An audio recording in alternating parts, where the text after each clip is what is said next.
Ladies and gentlemen, hey, hi, how you doing? Welcome back to the channel. Thank you so much for stopping by. Earlier on this week, we saw what could end up being the final meta update for Warzone before we get to the Modern Warfare 3 integration. Obviously, with Modern Warfare 3 on the horizon now, once that drops, that's where all the attention's going to be. We might not see all that many Warzone updates while we're waiting on the sort of preseason to end for MW3 as we get into Season 1 in the integration. So we did see a handful of weapon updates that I wanted to adjust accordingly based on where the current meta stands. So as we get into it, if you enjoyed the video, if you find it helpful at all, do me a favor and drop a like on it. And if you're new here, you want to guarantee you're up to date with all things going on in COD between MW3 and Warzone, be sure to hit that subscribe button and join us ultimately on the road to 1 million subscribers. But currently, we've got our set meta that really hasn't changed all that much. As we know with Season 6, we saw some changes, but the Haunting update didn't really add in anything. And admittedly, with this new meta update that we got, there was a surprising,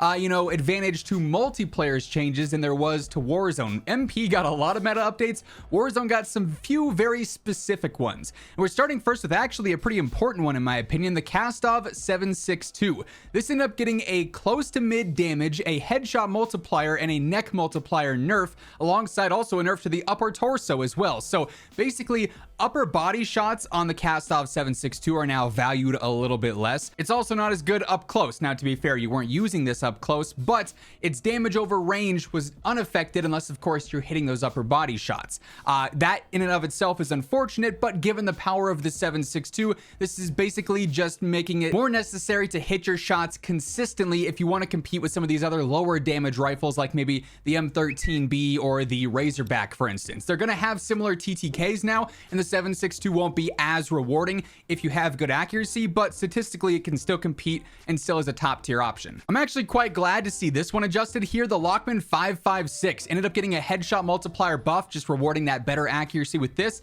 And luckily for the Lockwood 556, it's already super easy to use because it's solo recoil, one of the most easy weapons to use in the game. It's point and shoot, so now having more of a reward for hitting shots consistently, that's definitely something that brings it more in line with some of these other rifles as well.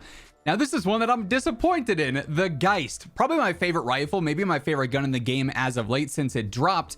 They ended up nerfing this a lot. Its close damage is worse, its mid damage is worse, and its headshot multiplier and limb multiplier is worse now as well. So, I mean, that's a lot of nerfs. Luckily, again, it's, TTK over range is not going to be affected unless you are hitting headshots or limb shots because the multiplier reduction's there, but it's still going to be a solid option that, again, is also super easy to use, but not as effective and not as versatile as it was pre-update. So I would say that this probably is still going to be a lot of people's #1 choice for rifles, but definitely, gives more of an option to the Razorback, the Avancer, even some battle rifles like the TAC-V that are a little bit higher risk, higher reward because of the control. It opens things up a little bit more for rifles in general, but I was really enjoying the Geist as like the #1 obvious AR choice, so I'm a bit bummed that that got nerfed. Another one that I find a little bit surprising, the M13B. They nerfed its close damage where it's pretty much useless. You're not fighting close range with this, but they also nerfed its neck multiplier and torso multiplier, but they buffed its headshot multipliers. So part of the upper body is worse, but headshots are better. This is already a low damage rifle, but it has a good TTK because of its fire rate. So really, if you're accurate with it, it still stays a top tier option. I think most players should be accurate with the M13 by now. If you, for whatever reason, can't handle the control though, it definitely, sees a nice little decrease with this update. Kind of depends on your level of comfortability with this gun as to, if it's worth using as opposed to a 762 or a Geist, or if it's, still right up there with the best of the best. And this is another interesting one as well. The M4 actually got a close to mid-range buff, and the mid-range there is what's largely a little bit more important, and in my opinion, maybe bumps it up a little bit more. The M4 is not really utilized as a long-range weapon. It's definitely more mid-range as an aggressive primary or maybe even sniper support, and in the mid-range it does thrive. So the fact that it got a bit more versatile with this buff, I feel like does bring it up a notch. And then this is an important one, but there's a lot of asterisks here. The Lockwood 300 caught several nerfs in this update. They nerfed the dual trigger matched with the 12 gauge rounds. The range is going to be nerfed for that in general, so it's not going to have as much of a one-shot capability there. The dual trigger with Dragon's Breath got range and damage nerf. So if you're using dual trigger and Dragon's Breath, it's definitely going to be worse than before. And then slugs in general got a damage nerf as well.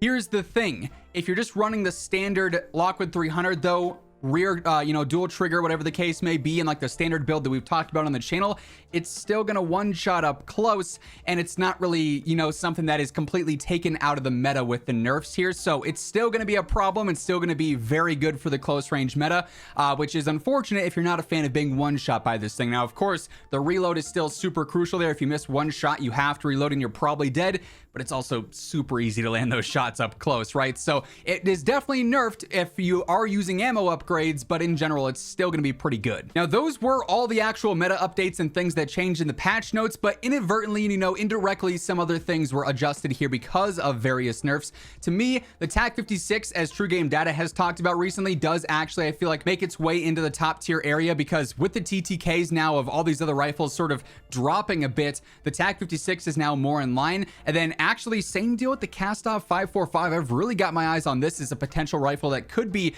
almost borderline absolute meta now, because it's so low recoil and so consistent over range. That's another one that you're going to have a really good realistic TTK with. So all the rifles are obviously pretty much in top tier at this point. The only thing is that they're all also about at the same level in terms of TTK, which is good for diversity for sure, but not great in the stance of, hey, this definitive weapon is clearly better than the rest, I should use that. There is a lot of confusion and question as to, is this better than that, or what should I be using? Also, with this situation, I feel like there's definitely weapons in the top tier category that stand out more than others, so we are going to bump a few up into absolute meta. Starting first with the subs, these weren't adjusted initially with this update, but we've seen several, times now throughout the past couple of weeks, post season 6 even, that some of these subs are absolute standouts. The ISO 45, the ISO 9, and then the Lockman sub, or the MP5, I think by far the 3 best SMGs right now, especially the ISO 9.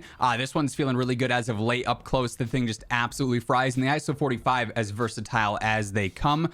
Also, for long range here, I mean, the Raps TTK is still speaking for itself. Thing absolutely decimates everyone, and in my opinion, definitely is a major standout for the long range meta, as is the Sakin, honestly, because it's so low recoil but still has a really competitive TTK. To me, it's an option that is just great for any level of skill. You can pick it up and do well with it right away. Also, the Bass P is one that I'm definitely borderline on right now for absolute meta. It's so versatile. I think close range, if it had a slightly faster TTK, I'd say absolute meta, but for like sniper support and mid-range, this thing's also so good right now. And what's interesting about this is that, like I said at the start, it's very possible that this is the way that the meta ends up being for the end of MW2's era here in Warzone, before we shift into MW3, where obviously things are going to be very different once we see all the new MW3 weapons added into the game as well, which should certainly be very interesting for the meta. But unless we see sort of a surprise update that adds in the Bruin or the FR556 that was leaked, we'll have to see if that comes to fruition, or if we see another surprise meta update